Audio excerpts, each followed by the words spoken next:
Hello and welcome, everyone. My name is Connie Lauer, and I am a lead faculty at UAGC. Today, I'm the host of Motivating and Inspiring Your Team, the importance of soft skills in business and higher education. By joining us today, you acknowledge that this session is being recorded and will be shared with TLC-related materials. Microphones will be muted for this presentation, but we encourage you to post questions and comments in the chat. Also, we have enabled live transcription. If you would like to use it, click the Show Captions button at the bottom of your Zoom window.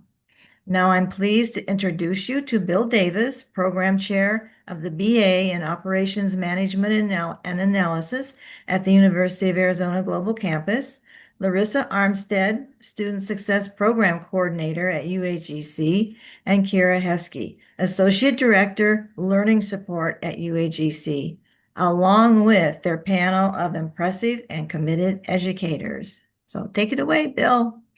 Absolutely. Uh, All okay, as you know, right. my name is Bill Davis. I'm a program chair for the BA of Operations Management and Analysis in the College of Professional Advancement. So what I'd like to do is just welcome Larissa here to say hello real quick, and Kira. Larissa? Oh, thank you so much, Bill. Thank you, everyone, so much for joining us today. We're excited to dive into a topic that truly drives long-term success, both personally and professionally, and that is durable soft skills, and how they motivate us to lead effective teams. We have a very dynamic panel, like Connie said, and I'm truly grateful to be here with Bill Davis and Kira Heskey and this amazing panel. Um, Bill really brought this panel and team together around learning, team learning, conversation around soft skills. So thank you so much, Bill. A little about me. I work in the CHAMPS program as a student success program coordinator, working with groups of students that are still working on developing their leadership skills. I also work with our student leaders in the Student Veterans of America chapter as the chapter advisor, and I'm dedicated to modeling soft skills for leaders in these co-curricular spaces. I've had the opportunity to also publish a chapter in the IGI Scientific book, thanks to Bill and Kira's encouragement and support. So thank you both. This is something I didn't think was possible for myself, so I'm sincerely grateful for the opportunity. And I am going to turn it over to Kira to introduce herself. Hello, everyone. Kira Heskey. I'm the Associate Director of Learning Support, and I'll just say briefly, I'm just so happy to be here, and I appreciate the opportunity to be part of this team today. I mean, wow, such amazing people here. I oversee, for those that don't know me, I oversee the library and the writing center and tutoring supports at the university. So please contact me anytime you ever want to talk about any of those three areas. I'm always happy to connect with you. So thanks. All right. Okay, I'm going to go ahead. You know, I saw a comment in there. Michael Robinson said, "What an all-star panel." Michael, I could not say that any better. I'm so proud and honored to be here with my esteemed colleagues here. They're going to make this happen here, and thank you so much for being here again. And we've got Dr. Avisha Sadi Jihad, who's the program chair of what oversees our marketing department, our BA in marketing, our master's in marketing, and she's just exceptional. She has wonderful soft skills. She's a great writer too. And Dr. Jorge Cardenas, who is my department head. So a little pressure on me today. He's watching. But seriously, though, he's a great man, knows assessment very well, great coach, great leader, communicates very well. So, Jorge, thank you for being here. And then we've got Nicole Methvin, who is a career counselor overseeing our MBA program, and she has such a nice touch with students. If you ever get an opportunity to talk to Nicole, outstanding soft skills, human relation skills, knows how to move with people. Just a wonderful addition to our panel. Thank you for being here, Nicole.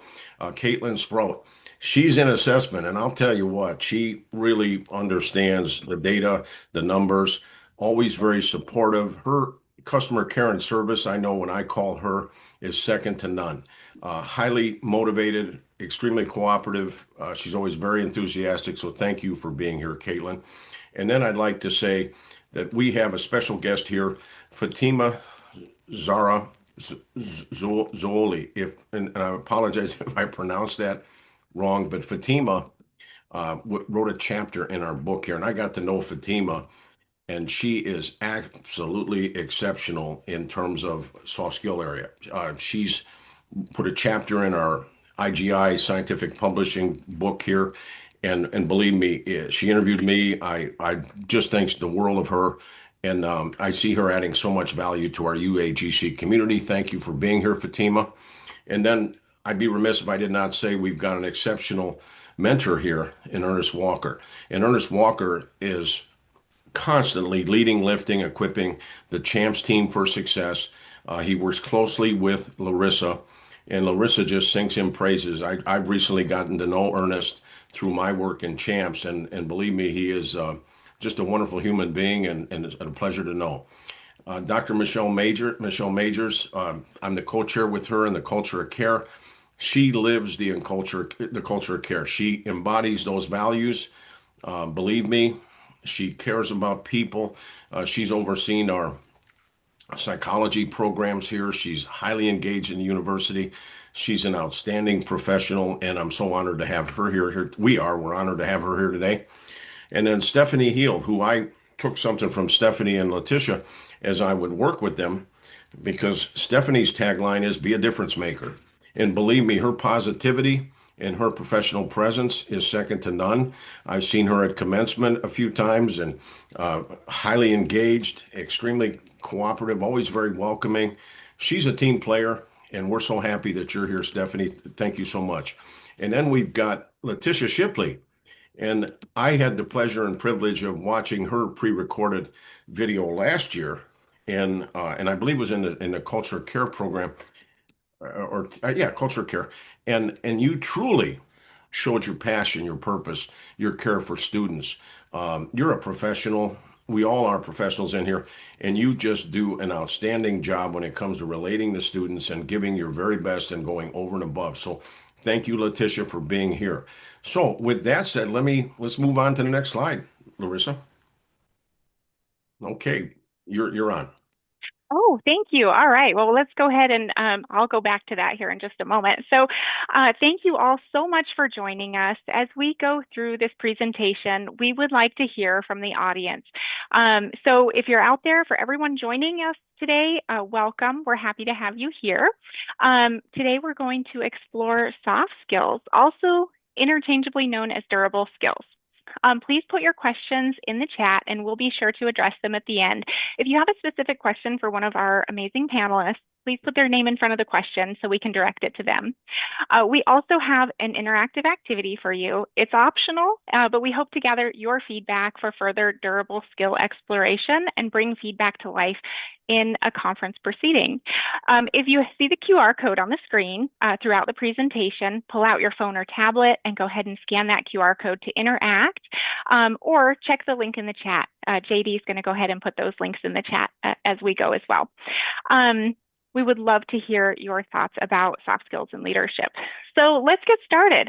Durable soft skills. What are they? These are skills that help us navigate our daily lives. Conversations, meetings, everyday interactions can rely on soft skills and drive how we are perceived as leaders, professors, instructors, coworkers, friends, and even in our own family and as family members. These are tangible and impactful skills that give leaders an advantage to lead and grow teams that are motivated to take on new challenges, to step up to the plate when needed, and bring culture to their team that demonstrates a culture that's not only caring, but productive, efficient, and resourceful, helping these teams create true balance and helping team members understand their role and purpose. Sounds great, right? But the truth is, it takes time to build, teach, or even introduce new leaders to soft skills. Today, we hope that our presentation motivates you to explore and reevaluate the application of soft skills in your interactions. So when we talk about soft skills in higher education, we're talking about the foundation of effective leadership, emotional intelligence, and skills that go beyond technical knowledge, and shape how we interact, communicate, and make decisions. These skills help us connect with others, navigate challenges, and create environments where people feel valued, motivated, and ensure that teams feel heard and seen. On the screen, you'll see 6 common soft skills that are commonly referred to and are sought after in effective leaders. But we know that there are many, many more that are sub-skills that branch off of each of these that our panelists today will explore and offer a dynamic perspective from the teams that they lead, both large and small. Before we hear from Bill Davis on durable soft skills and motivational prowess and leadership, I have a special treat from Dr. Fatima, who is with us today all the way from Morocco. So amazing, and is on our panel. But Dr. Fatima shares insights on the human side of motivation and leadership and learning through soft skills with a presentation titled, Are Soft Skills Really Soft? We're going to put that link in the chat. I think JD has it for you all to watch. It's only 20 minutes and is definitely worth the time spent listening in. So now that I've kind of prefaced what soft skills are, we're going to turn it over to hear from Bill. I'm so happy to be here with Bill today. It's just always amazing presenting with Bill. So Bill is going to talk about that practical application, motivational prowess, and how to effectively apply soft skills in your team. Bill Davis has shown me on many occasions how important soft skills are and has mentored and offered me feedback as I work on building effective groups of student leaders in the Champs Peer Mentoring Program, and of course, with our co-curricular UAGC Student Veterans of America chapter. So now I turn it over to you, Bill. Thank you very much. And everybody in the audience, you can see that Larissa is very welcoming, very genuine, very authentic, sets the right tone. You know, there's three parts to any communication: a content part, a tone, the feeling part, and a relational part that the sender wants to connect with the receiver, right? And then there's verbal, nonverbal, and paraverbal types of communication. Everything that Larissa just exhibited, in my opinion, is A plus. So thank you for that introduction, and thank you for being who you are, because you're leading and lifting us, and you are amazing. Just saw a comment pop up here from Melissa, so you've got some fans out there.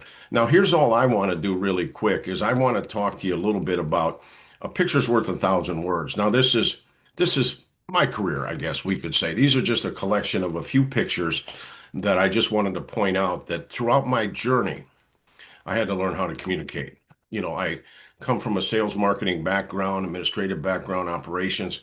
But as I grew and I progressed in my 34-year beverage career, I was fortunate to start at the bottom up. I bought a distributorship when I was 19 years old. I was going to school. I disconnected. We didn't have the money to go to school. I said, Mom, don't worry about it. I'm going to go and buy this distributorship. This is what I'm going to do. I did this for 10 years. It was hard work, but I got store door delivery, all kinds of different business channels.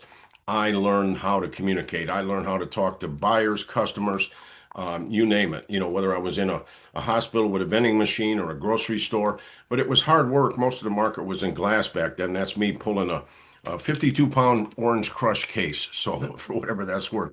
But also, too, there's my team up in the left-hand corner when I was in the Chicago division, and there's me with Mayor Daley. There's my mentor, Cole McCombs, on the right.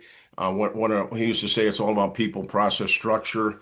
The plant did 170 million in sales, and I had 140 people. I had 17 layers of management. But believe me, I learned how to communicate, because the stuff I didn't know, I had to find somebody that did. I needed to be able to talk across departments, people, which we did. But here in higher education, there is Dr. Hope Gardena. She was my sponsor in the early days. She surfaced me. I appreciate it. I'm grateful for her. And I learned. And she was always a component on soft skills, relating, okay, being able to connect with students. And of course, there's Dr. Ahmad Ramin and Dr. Karen Ivey. That was a picture at commencement. And then Linda Kuga. Linda was one of the most powerful women in Canada. And when I was hired in the Indiana division, and I remember talking to her, and she was very, very qualified, very professional. And she said, she had my resume, and she said, I came here to validate your resume. But she wanted to see how I communicated. She wanted to kind of feel my communication, and I never forgot that. And she said, well, here's what's going to happen for you. We're going to send you tickets, and we're going to send you to Ohio. She said, I want you to keep on floating your resume, doing the things you want to do.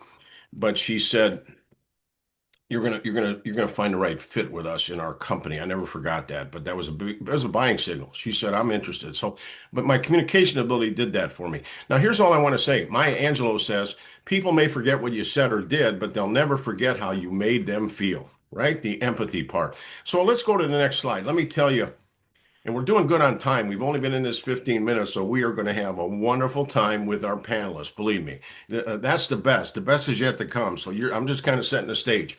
So anyway, in my career, here's some competencies. Dr. Jorge Cardenas is always talking about the competencies that our courses provide or the programs provide.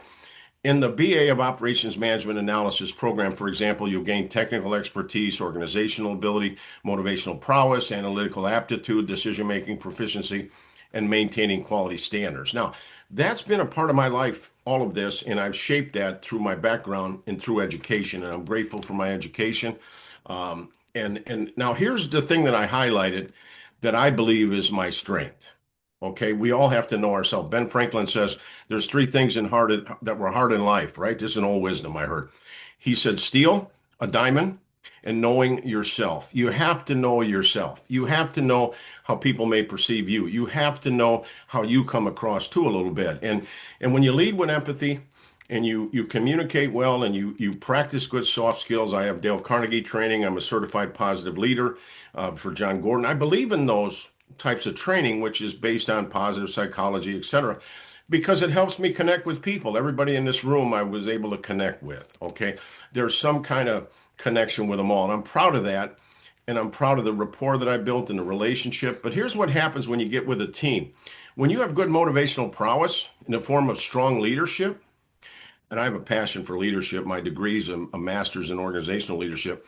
You're able to provide the expertise to motivate and inspire others. You know where they're at. You know where they're moving toward. You see them in the Maslow model. You see maybe they're a little unsure. You know how to boost them, but you know how to inspire them and lead by example.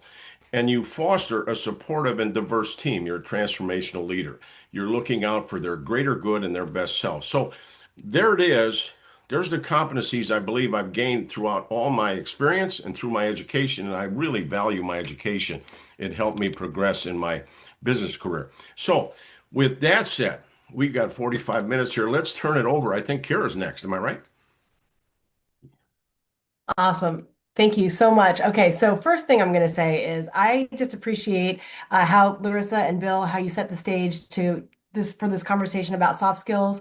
I think you really helped us to understand why we're here, and I'm hoping that the little story I have to share with you kind of helps to cement that even more before we move on to our panelists, who will be providing some wonderful real world examples of how soft skills have affected their work and how it makes them very successful in what they're in their neck of the woods at UAGC and elsewhere, actually, also. So I'm going to speak briefly about the workflow that we've established for the book project that we worked on, the IGI Global Book Project. I worked on that with Bill Davis and Dr. Robin DeCall, and I I didn't realize when I got into this just how much soft skills was going to make a difference. I didn't even think about it, honestly.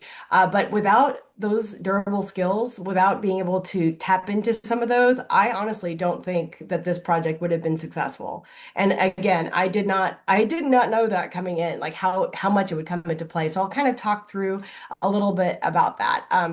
So when we first started this project, I knew that we wanted to create a book that was, really helpful and that would be able to, leverage the expertise of authors from around the world to make a book to help to create inclusive learning environments in higher education. That was really the goal. And we ended up working with 40 authors from 8 different countries, which is an amazing idea and much more incredible than I ever would have imagined. But also, the amount of work that went into it was really intense. And so we really needed to create a community. We really needed to bring together everyone and make everybody feel like we are all working together, we're all one team, and we all have this one goal. And so I think that noticing that human connection and recognizing that human connection with the authors really helped to create that environment. So some of the things that we did in that project to try to make this successful was we had regular email check-ins to make sure that authors all felt supported and that they knew what was going on, the roadmap, what we're trying to aim towards, and the deliverables, and really be clear in the guidance.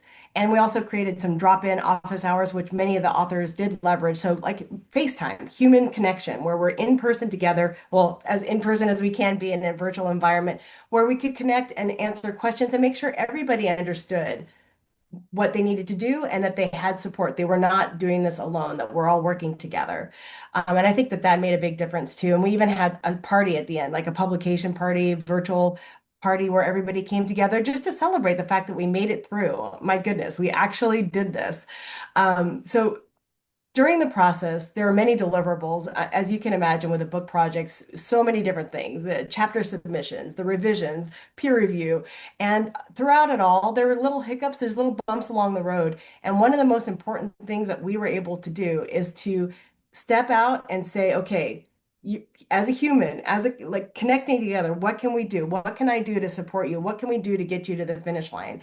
And because I think, at least partially, that these authors felt like they really had support of the editors and that we were really there for them. We only had one person out of 40 say that they couldn't continue on. And they actually, that one person had some external factors that made it so that they weren't able to continue. But I think that from everything I've heard from the IGI, Kira's a little frozen up there, I think. book promoters and the editors, it's really like this and not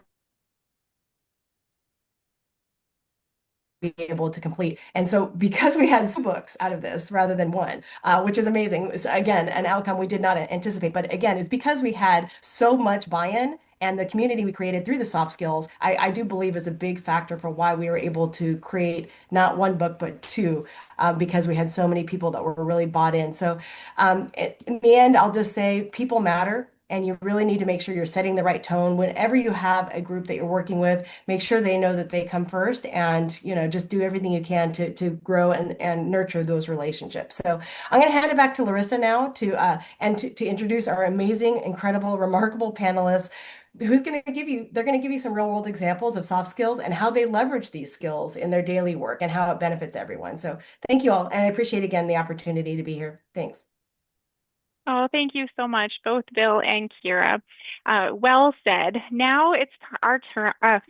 Now it's time to turn our attention to our experts in the room. And first up, we have Caitlin Sprout. So Caitlin, who does amazing work the assessment team here at UAGC. Caitlin, can you spend the next 2 to 4 minutes answering this question for us? How do you define durable soft skills, and why do you think they're becoming more critical in today's professional landscape? That is a great question, Larissa. And as you all mentioned earlier, thank you all just for having us as part of this panel. It is such a pleasure to be here in the room with all these experts here today. And I know that durable and soft skills can be used interchangeably, but there is such a great value in putting these terms together. So typically durable refers to something that withstands pressure and lasts over time. And soft skills generally refers to those non-technical skills that relate to how people work.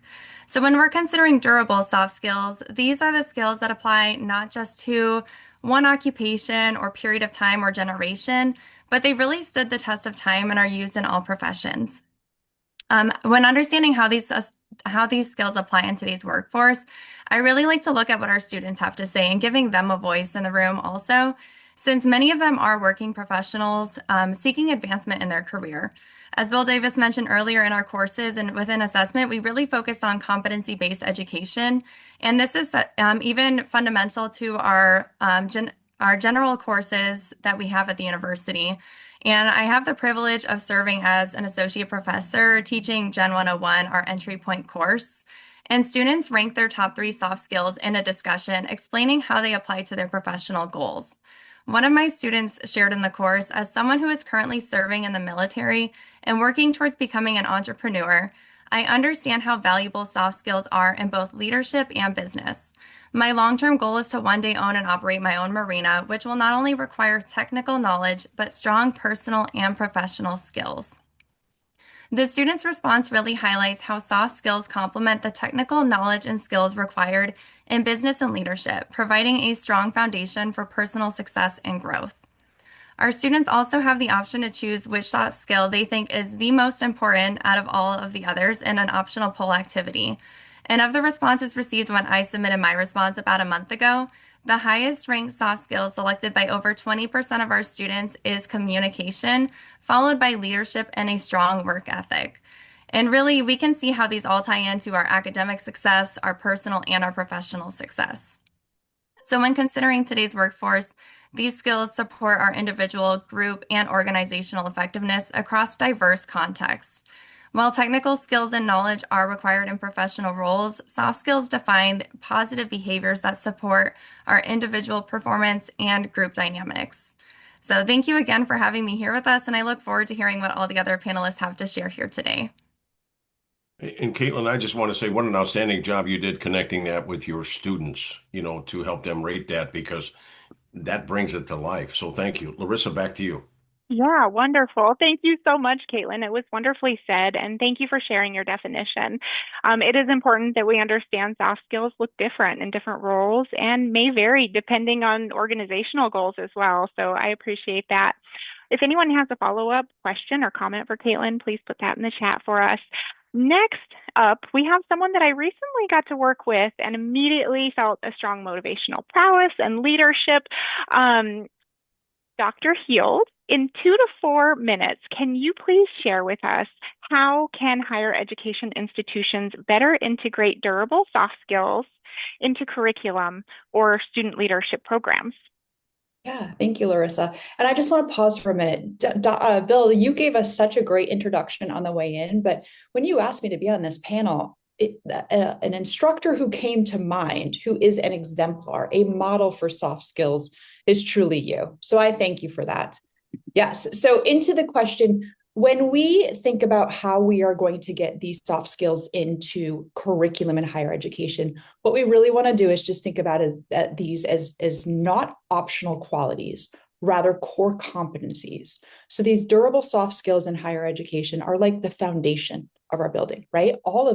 Regardless of what program, department, division you teach in, they are the foundation, the framework of our building. The academic content that we bring, the subject matter expertise that we bring is the rooms and the decor. But all of this has to have that solid foundation of communication, of adaptability, of decision-making, of empathy, of critical thinking. So that needs to be solid as we build our curriculum. 5 things we can do when we do this, and specifically speaking to the early childhood programs side in curriculum development, the first thing we do is embed these soft skills into our course outcomes. So we integrate communication, collaboration, adaptability into our learning outcomes so that they can be measured alongside the academic content. So we want to connect theory to practice. And how we do that is we help our students analyze these roles and responsibilities while also thinking about their interpersonal awareness, their communication. We want the academic knowledge alongside cultivating students who are able to have that leading with self-awareness, leading with empathy. And when we connect them together, it allows us a greater foundation, right? We go back to that foundation, that framework to kind of build upon. So the subject matter can change, but those competencies, those soft skills are solid. Second thing is we looked at our faculty training. Just like Bill Davis, we want our faculty to be models, exemplars of this. Faculty play a really vital role in shaping our students develop these soft skills. They set the tone for communication, they set the tone for collaboration, they set the tone for professionalism. We start off by saying students' names in the discussion. Why? Because that's a form of great communication, right? Warm communication. We let our instructors know we have this great culture of care here, but then we also have our weekly building connections letters where we hope that full-time faculty and associate faculty can really kind of come together to find how can we approach students and lead students and model for students with flexibility, with engaging, respectful interactions, and just overall modeling these competencies that all employers value, right? All employers. So we want to be the model of that for our students. So when we train our associate faculty and our full-time faculty to be better role models of that, what greater inspiration for our students. Third, our program builds in situational-based, scenario-based learning. And you might have to email me in the future for me to let you know how this goes, because it's brand new. But what we're really trying to do is script these virtual situations. Especially in education, we have to have those, real-time decisions, those times too, you're making the decision as you're teaching, as we do in our own classrooms. Well, we want our students to have this, choose your own adventure to apply the theory to the challenges and to reflect what happens in real life. Because a classroom in a textbook is not, and you guys know this, is not a classroom that we teach in every day. So we want our students to have this situational based, scenario based, engaging learning where we can put those soft skills, put those durable skills to work pretty immediately.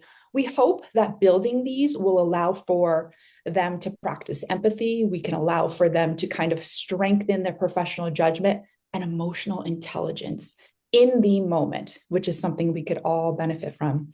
Number 4, cross-curricular integration. So we have an ECE student organization, which we connect students to. We have a retention project inside Canvas, a different platform where they're comfortable with the LMS, and then our outside one is ECE Connect. With this, we allow students, let me go back. We also connect to the National Association for the Education of Young Children, which is an exemplar in the field. So by providing these cross-curricular integrations in these professional organizations, we hope that this intentional reflection connects them to educators, to mentors, to those who are already in the field practicing it, thus to serve as an inspiration. And then finally, the assessment team, shout out assessment team. We assess beyond academics. And let me tell you what that means. We assess our students on what they know, but we also want to assess them on how they apply what they know. Because we can know theory all day. As educators, we can know what professional behavior looks like. We can know what professional communication looks like. We can know what ethical decision-making looks like. But do we apply it when the time gets hard and when it's, that very fast-paced? So one thing we've done recently is really tightly aligned our rubrics to evaluate those durable skills areas. So the communication, the collaboration, how can they integrate in that professionalism in what student products are? And we really think by integrating this in, we're going to back up and we're going to see the rooms look great because we know our content is strong, right? Our people are great, our content's strong, but now our foundation is strong also. So our house has a great place to stand on. So thank you for allowing me to share that. Yeah, and I have to just say, what an example you just put forth here for all of us to see. I'm always very conscious of contagion theory and, thinking about mirroring, right? I would love to have you as my instructor. So great job, Stephanie. And you really gave us some things to think about here just with your positive professional presence. And thank you for that. Keep leading by example. You're a difference maker. Thank you. Bill. Thank you so much, Dr. Heald. I like that you shared building that framework. I was visualizing it as you were describing it. But I think that would make a tremendous difference in student leaders and their motivation to be positive difference makers. So upon, graduation and leadership roles and beyond UAGC, and that term difference maker was coined by Dr. Heald, and it resonates with me in the work that we do with our students. So thank you so much for that. Next up, we have Nicole Methvin, being a career advisor and leading students on a regular basis. Nicole, can you share with us in 2 to 4 minutes, how do we ensure students understand that durable soft skills are just as important as technical skills in career success? I would absolutely love to address this question, and thank you so much for allowing me to be here today. I feel so honored to be a part of this incredible group of people. So this really is such an important question and really does come up often in my work as not only a career advisor, but as a former corporate recruiter. And so from my perspective, helping students really understand the value of durable skills really starts with reframing how we talk about them, not just as soft, but as essential career competencies that really serve as the foundation of long-term professional success. So during my time as a corporate recruiter, I reviewed countless of resumes, conducted hundreds of interviews with candidates across different industries. And really what stood out to me time and time again was that technical qualifications often got candidates in the door, but it was those durable skills, communication, teamwork, adaptability, and emotional intelligence that really determined who thrived once they were hired. And employers frequently told me, we can teach the systems, but we can't teach attitude. We can't teach curiosity or emotional awareness. And that perspective really shaped how I now coach students in a career coaching capacity. And so this is especially important in today's job market, which is becoming increasingly increasingly skills-based, and many employers are shifting away from focusing solely on degrees or years of experience and instead prioritizing what candidates can do and the real-world skills they bring to the table. So this means durable skills are no longer just nice to have, they're essential currency in the hiring process.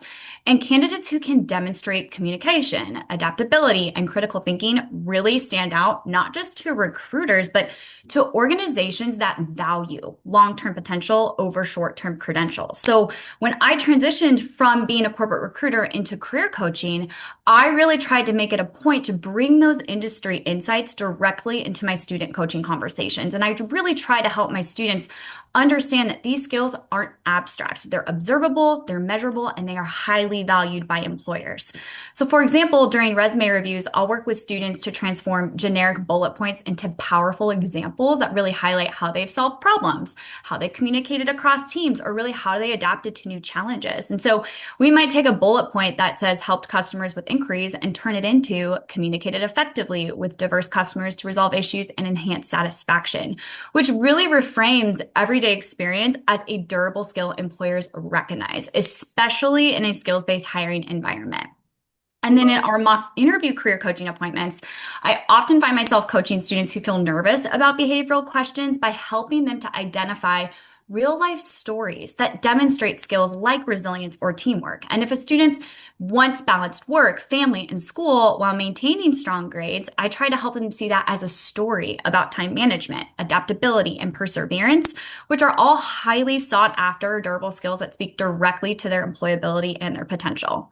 I also really try my best to weave these lessons into career exploration and goal setting conversations. So for example, when I have a student tell me that they're unsure of how they can compete for roles without direct experience, I guide them to reflect on the transferable skills that they already possess. Communication from a customer service role, leadership from mentoring peers, or even problem solving from managing competing priorities. And then once they really begin to recognize that value, that's when their confidence shifts. And they really start viewing themselves as professionals with marketable skills that really matter to employers right now. Another strategy I try to use is connecting durable skills to outcomes that matter in the workplace. So for instance, when a student shares a story about leading a group project, we unpack that experience together. We highlight their leadership skills, their communication and time management as key transferable skills. And I share that as a former recruiter. These are exactly the examples that stand out in interviews because they demonstrate how someone approaches challenges, but also how they can contribute to a team. And I also think higher education plays a huge role in normalizing these conversations, integrating these durable skill developments across the curriculum through project-based learning, internships, reflective assignments, really helps students to see that these are competencies that are part of their academic and professional identity, not something separate. So when faculty, career advisors, and student success teams all reinforce this message, it creates a consistent framework that really prepares students to thrive in any environment, especially as the workforce continues moving towards skills-based evaluation and advancement.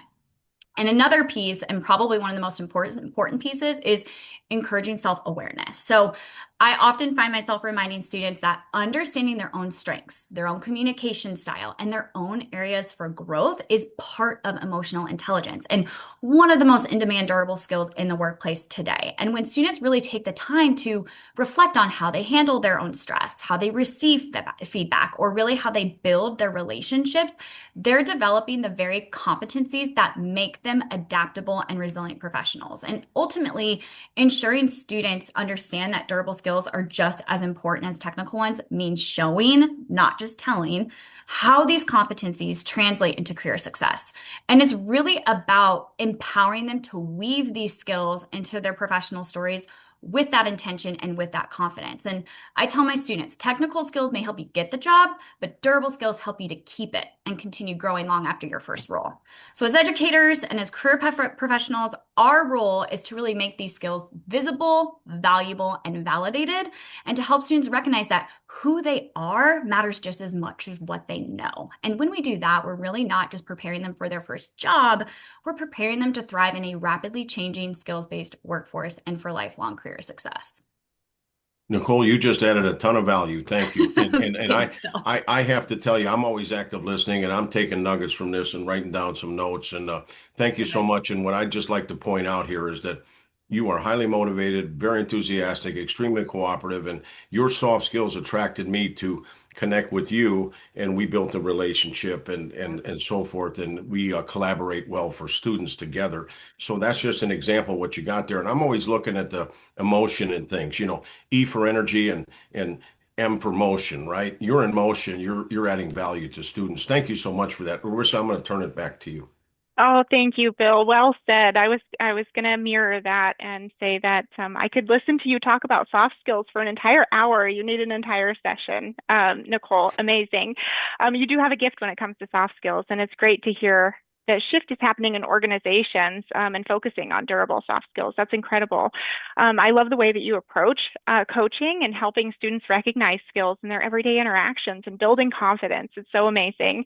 So I appreciate that. And I appreciate the balance that between technical skills and soft skills that you really brought. And you really painted that picture. You kept using the word weaving things together. And that's so important when it comes to each and every individual. There's so many components and aspects.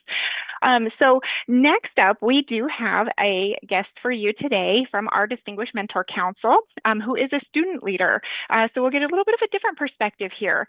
Ernest Walker is here with us today. In 2 to 4 minutes, Ernest, can you share your response to this question? With your role as a mentor in the CHAMPS program, how do you coach soft skills in virtual or tech-driven environments where face-to-face connection is limited? Yes, thank you, Larissa, and thank you all for having me here. That's an excellent question. In my role as a CHAMPS mentor, I treat mentorship as a direct application of leadership, especially in the virtual environment. I recently did research and a presentation on how NACE, the National Association of Colleges and Employers, defines leadership, not as a formal title, but as recognizing strengths and using influence to achieve goals, which is the very essence of mentorship.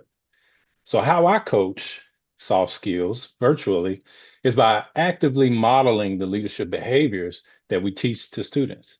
I focus on building trust by consistently honoring our virtual commitments and communicating when things need to be adjusted.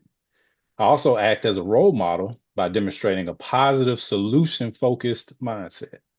Leadership is interconnected with all other soft skills that our speakers and panelists have mentioned.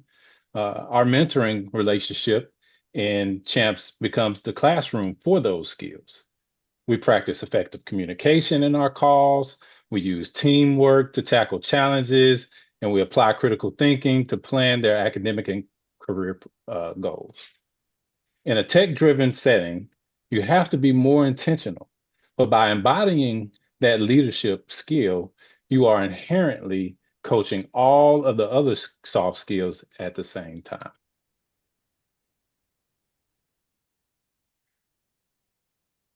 Thank you so much, Ernest. That was amazing. So you have so much experience with technology and possess so many soft skills. So I'm always impressed with your ability to connect with others, to help them feel comfortable and motivate them, especially joining the Distinguished Mentor Council. So I appreciate you sharing your feedback with us today. All right. So next we have Dr. Avisha, who has been actively involved in the CHAMPS program and the CHAMPS Goal Setting Workshop. Dr. Avisha, in 2 to 4 minutes, can you share your reply to this question? In what ways do durable soft skills help leaders adapt during times of change or uncertainty? Thank you for this question, Larissa. I think it's such an important one.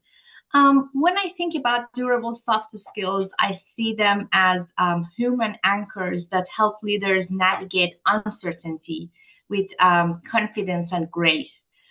In higher education and in industry, change is constant. We cannot avoid that. Whether it's the shift to online learning or the pandemic time, the rise of AI in the classroom or organizational transitions, it's not a technical expertise that carry us through. It's the ability to stay calm and connect with others and reframe challenges as opportunities that truly make us make the difference. So I'm going to give you examples on 3 of those 6 soft skills that you showed, in the first slide, just, to respect the time that we have left. So for example, take adaptability. It allows leaders to pivot without losing focus. During recent transition at our institution, I encourage all of my associate faculty view change as a chance to learn and innovate and not just to adjust. So I believe that mindset of curiosity rather than fear is what really defines durable skills. Or take empathy as equally important. In uncertain times, people want to feel seen and heard. And I have seen this modeled beautifully by our leadership at UAGC because they consistently invite open dialogue, ask for faculty and staff perspectives before decisions are made, and maintain a transparency even in times of change. So that approach has strengthened our sense of trust, belonging, and shared purpose. And then finally is the collaboration, the ability to bring people together around the shared mission. So in my work, integrating AI into marketing education and my courses and my curriculum, collaboration across departments and with my associate faculty team has been key to moving forward responsibly and creatively. So to me, durable soft skills are not soft at all. I think all of us agree on that. They allow us to lead with both head and heart and helping us not adapt to change, but transform it into progress. Well, thank you so much, Dr. Avisha. This is a great perspective on change and how to effectively handle it using soft skills to keep motivated and not become discouraged. I love that you brought up transparency and you highlighted collaboration, which is always amazing in helping to build teams and keeping that positivity. And you've impacted me positively over the time that we've gotten to know each other as well. So thank you so much, and I appreciate you being here. Now we are going to turn our attention to Dr. Majors. Dr. Majors, in 2 to 4 minutes, can you share your thoughts on this question? How you have personally seen soft skills impact team performance or morale in your organization? Thanks, Larissa. That's a great question. And let me say first, everybody that's in this room knows I'm going to have a really hard time staying under 4 minutes. It's just one of those things, but I will work at it. I come from a little different perspective because I've been blessed enough to work in a lot of different positions here at UAGC, from instructor to assistant dean to department chair, program chair, and different things. And right now working a lot with doctoral students. And the need for these type of skills now is amazing to me as I look back in time and the difference it makes now that we didn't get before. In history, we know knowledge, it was important you had knowledge, that we didn't have access to knowledge like we do today. It was what you knew. Was it on paper? Did you have that degree? It was what you knew. Now we have so many opportunities for people to learn and to gain those doable things. And then now it does take, in this crazy fast world, to be able to communicate clearly with each other. And we keep saying, students say, yes, I communicate. Well, what does that mean? And being able to have the self-awareness, even as faculty and staff, what does communicate mean? Because it could mean so many different things in so many different places. The empathy and understanding and care to talk to a very stressed out doctoral student is much different than being in a team of executive leaders who need something else from you. And so I think the emotional intelligence piece is very important to me. I think those of us that are here, and there's so many, you are all fabulous on this panel, and I thank all of you for allowing me to be here. I've seen a lot of great people in our attendee group too, who are amazing people with great soft skills. But I think us modeling that for one another because the need is so much greater now than it used to be. Our world is fast. I've seen teams break down from people not empathizing, people not, and not just here. I mean, if we look around, it happens, stress happens. But when people are purposefully loving, purposefully trying to understand, purposefully listening, and not trying to come up with an answer before you heard the question, I think it goes a long way in creating collaborative, healthy, and successful teams. And the one I'll mention just very quickly for time's sake, that Bill, which I'm so grateful, he's co-chair with me for the Culture of Care Summit that we'll have next year.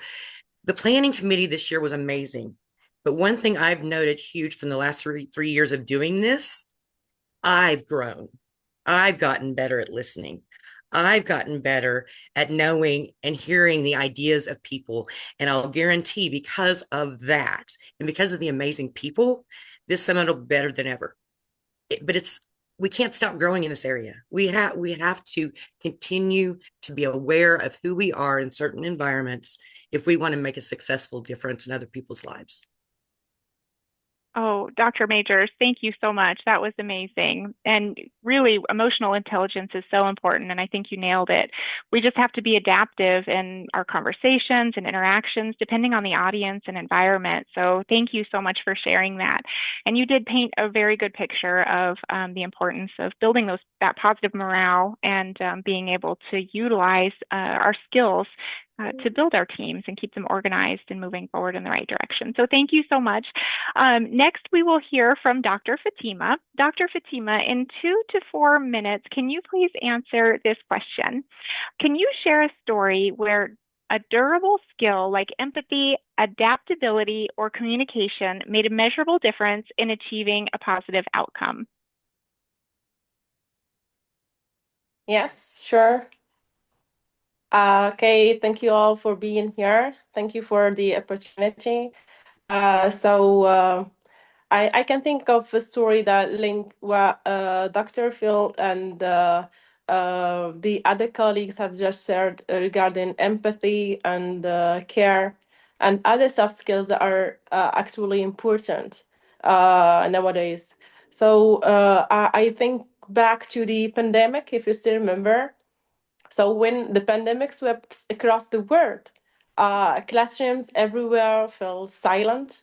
So as teachers, it was the first time, okay, here in Morocco, for example, many teachers, it was their first time to face an empty campus and a situation that was full of uncertainty. So you remember that lessons, exams, and projects all suddenly paused. So in our university here, Muhammad the First University, I remember there was a person who refused to let learning stop. So later on, that person was named the manager of the pedagogical continuity project. At that moment, it was just about 25% of the courses that were online on the online platform. So most professors were hesitant. They valued face-to-face interaction and couldn't imagine teaching through a screen. Even some said that it was complicated. Others were whispering, "Hey, I just wait until things go back to normal." So they were hesitating to take part in the shift to online education. That person, the manager of the pedagogical continuity projects, didn't respond, in fact, with pressure. He responded with empathy. He tried to understand that resistance and said that resistance often hides fear. So before he was talking about technology, he talked about people, about teachers' worries, about their habits, about their pride in doing things in the right way. So he tried to be a good listener, in fact. Then came communication as a soft skill that he tried to implement with clear, consistent, and positive channels. He tried to explain step by step how online teaching could protect that continuity and how students still needed their teachers' voices and guidance. So he didn't give orders. I remember he tried to invite collaboration from all the stakeholders. So after a while, he tried to gather a small, motivated team and began organizing training sessions on the Moodle platform. So I remember the first meeting were chaotic. Microphones muted, slides missing, connection failing, but that person showed adaptability. Even when just something went wrong, he smiled and said, well, good, we've learned one more thing not to do next time. So it was really successful. Okay. That mindset was in fact contagious. So professors who once doubted themselves began sharing tips, helping one another, and trying again and again. So the training team tried to create tutorials. They were even answering calls late at night. They were trying to keep everybody engaged. Okay. I remember myself, I was a member of a team. We spent sleepless nights just creating accounts for students. And just over a few months, the change was really visible and measurable. From 25% of the courses that were online, we shifted to 75 of courses that were really shared, okay, on the Moodle platform. So it was really a remarkable transformation that was achieved not through authority, do this, don't do that, but not through technology, but it was achieved through soft skills. The empathy that built trust, the communication that that leader showed, and that inspired us, the collaboration that united everybody, and the adaptability as well that turned that crisis into an opportunity. So at the end, I remember saying that he said, okay, in the final meeting, he said, we didn't just transfer lessons online, we transferred hope. So when people feel supported, they can learn anything, even how to teach differently using platforms and moving from in person to teaching through a screen. So that project, I remember that was a success. And later on, it became a model across other departments within the Mohammed the University here in Oujda, Morocco. And even after classrooms reopened, many teachers kept their courses online. So they just prefer to keep those courses and still work with the blended learning model, preferring to have the platform for submitting work and reaching out to students. And this is really worth. Okay, it's. I believe this story is worth sharing since it shows the implementation of soft skills. Thank you for allowing me to share this. Thank you all. Oh, Dr. Fatima, thank you so much for sharing your story. And the recording that Dr. Fatima sent, please do take a moment to watch that. It was very impactful. I think you'll enjoy. Thank you. Yes, and thank you for joining us all the way from Morocco. Now, for the sake of time, if anyone in the audience has questions for our panelists, please go ahead and put those in the chat. We still have two more panelists that are going to answer a couple of questions. But if you have a question, please put those in the chat so we can make sure that we get to those. My co-hosts, both Bill Davis and Kira Heskey, will be checking those and answering those as we wrap up the meeting.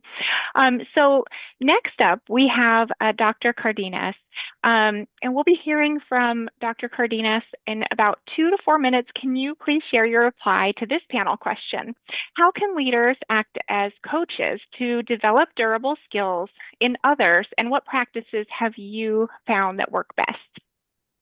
Thank you for the question, Larissa, and thanks to you and Kira and Bill for hosting this session. And thanks to all the panelists for the great responses to all of the questions. My goodness, I don't know if I have anything new to add to the conversation and the recommendations, but my apologies if I'm a bit repetitive. So great question related to coaching and how you can kind of instill kind of durable or soft skills in the people you work with. So I think one of the first things is really what you call kind of building credibility. First of all, leaders need to coach in a manner that others want to learn from. So that includes being kind, being positive, and also having a history of demonstrating those soft skills. So again, practicing what you preach, making sure that, when you're coaching someone that they ultimately believe that what you're coaching them or teaching them will work when they get into their roles. The next kind of tip is related to really, which soft skills are being taught or coached on. They need to be aligned to the perceived needs of the individuals being coached. So it's not just kind of you as a coach saying, look, this is a skill you need. No, you have to kind of position it to those being coached in a manner that they think, oh, wow, this is really going to benefit me at the end of the day. because forcing people to learn skills that they don't believe they need or have can actually be counterproductive, and it can actually have a negative effect on teams. So that's number two. Number three, it's kind of related to number two, is really it's got to be, the skills being taught have to be tied to motivations of individuals. So individuals need to want to grow in specific areas. So again, just general coaching advice, don't just, assume that people need to be coached. You need to kind of, really get a sense of whether they really want the help to develop further as professionals. The fourth kind of tip is really, setting an example and repetition. So, slowing down your explanation and explaining them in steps and what processes they should follow. So, this can be kind of in leadership skills if you're teaching a specific leadership style. It could be on, a soft skill on how to manage their own stress. So, what are the steps they need to take to kind of implement those skills? Another one is collaboration, right? How can you be a better team player? So, the manner in which you deliver that coaching is very important. And if you are more methodical about it, then the chances of them adopting those skills are higher. The fifth one is really giving individuals the opportunity to demonstrate that skill. So one thing is just teaching them, but you have to actually give them the opportunity to actually implement that. And it could be within kind of their normal work duty or work environment, but it could also be external, right? An external organization, a professional development opportunity. So that's number five. And number six is really just related to, that's somewhat kind of related to what we're talking about coaching. But it's always kind of I always have an analogy with sports. And for me, kind of my favorite sport, many know, is soccer or football. So there's a type of strategy called total football, which in essence, I'm not doing it justice, but in essence, it means that all the players in the field must contribute to the goal, which is scoring a goal. So not, defenders shouldn't only be defending; they should also be attacking. Attackers should also be defending and not just attacking. So this total football mentality, I think, as a coach on how to, coach other people on soft skills is a good kind of perspective to have. So I hope that helps, and I hope that added to the conversation. Oh, it did. Thank you so much. What a great approach. I feel like we can all take a little something from your practices and effectively apply those to our own teams. So I appreciate that so much. Next up, we have Dr. Shipley. In 2 to 4 minutes, Dr. Shipley, can you please reply to this question? What parallels do you see between developing durable skills in the classroom and in the workplace, and how can the two inform each other? Definitely. Thank you so much. It's a great question to think about because it kind of wraps up what everyone has been saying. So we all know that most of the places that we work or we go to school, if not all of the places we go, emphasize these durable skills, right? My number one is always building relationships, and then stuff just happens after that. Right?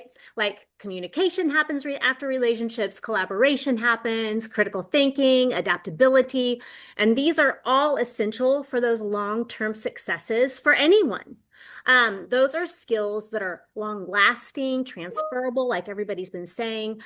They're valuable across all careers, all industries, all life situations.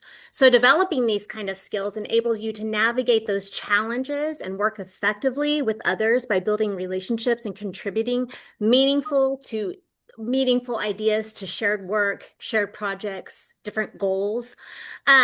I want to emphasize the importance of continuing to build a growth mindset because that helps you build these durable skills. And a growth mindset allows you to view the mistakes that you make and the challenges as opportunities to grow rather than just setbacks. In both the classroom and the workplace, this attitude encourages continuous improvement, resilience, and innovation. And I kind of want to piggyback on what Dr. Hill talked about in the early childhood classroom.